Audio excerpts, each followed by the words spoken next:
First and foremost, thank you for coming out today. We're going to talk about a case that has been 3 years in the making. This is a long investigation. It was called Operation Last Supper, and the reason it was called that will become apparent here in just a little bit. But first, I want to tell you I'm joined by the U.S. Attorney for the Northern District of Florida, Jason Cootie, as well as Jared Lindley with the DEA, and they're going to talk in just a minute. But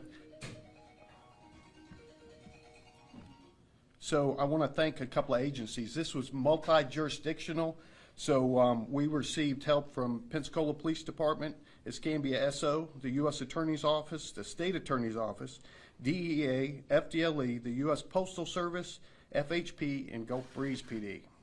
And as you can see by the table over here, the operation was very successful. We're going to have some people, if you can put that up real quick. These are the individuals that we're going to talk about today. Now, there are some that have federal charges, there are some that have state charges, and then there's one that has both. So the one that got indicted yesterday is Michael McQueen down there at the bottom. He is going to have state and local, or state and federal. And then the two up top, Roosevelt Jones and David Kennedy, will have federal charges. So I'm going to defer right now to the U.S. Attorney for the Northern District, Mr. Cootie, and he will talk to you about the federal indictments. Thank you, Sheriff. Good afternoon. First, let me start by saying thank you to the brave men and women that serve every day to keep our community safe. As the Sheriff said, this is a partnership in the truest sense of the word. The men and women, not only under the leadership of Sheriff Johnson with Santa Rosa, benefited from the other resources and expertise of their law enforcement colleagues, specifically, as the Sheriff indicated, Gulf Breeze PD, Escambia County SO, Pensacola PD, Florida Department of Law Enforcement, the United States Postal Service, obviously the Drug Enforcement Administration, as well as FHP.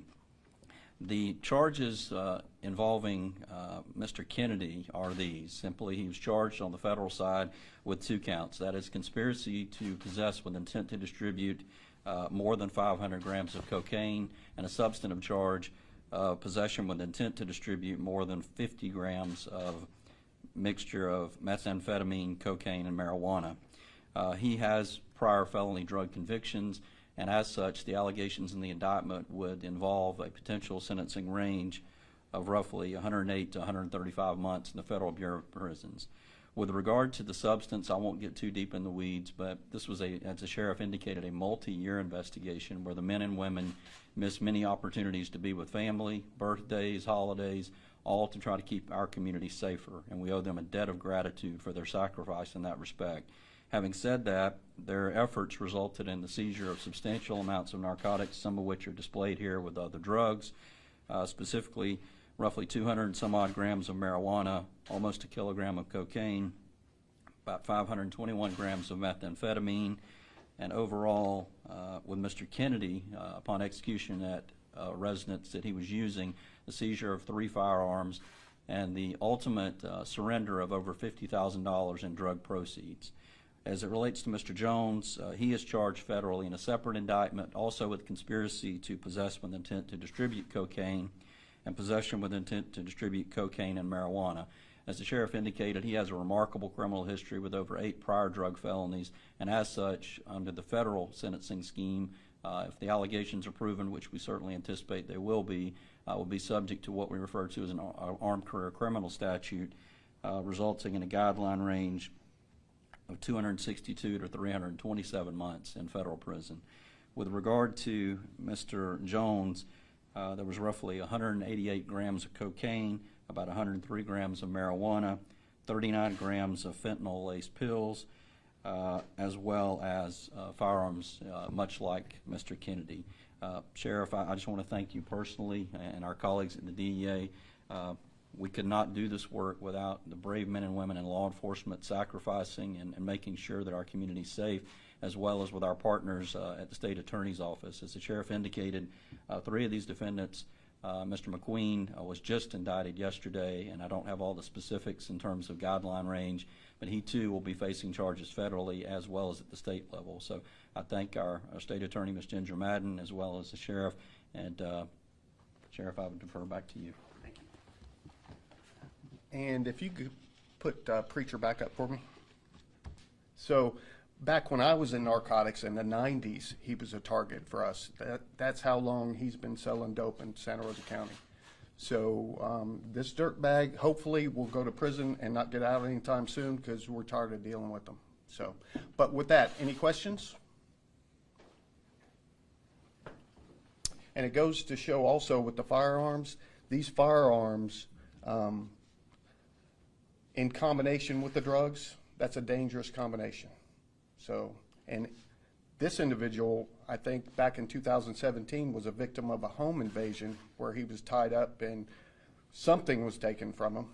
Of course, we'll never know what, but violence accompanies these people on a regular basis. So we're glad to get them off the street. How many of these 8 people do have violent pasts? Say it again? How many of these 8 suspects that you guys got do have violent conviction previously? I don't know about the violent part, but they all have prior drug convictions, I'm pretty sure. So, and usually violence comes with that. We don't always arrest them on those charges because they don't report crimes committed against themselves. So it's hard to tell. Are you expecting more arrests? I'll tell you this much, the investigation is still ongoing. So, yeah. What can you tell us about the evidence that we're looking at and how this put a dent in the drugs that are out there on the street? Yeah, if you could put the amounts back up for me, please. So 5.6 kilos of cocaine, which is a lot, and then 67 grams of fentanyl, which everybody's heard the stories. One little speck of fentanyl can kill a human being. So that's a lot right there.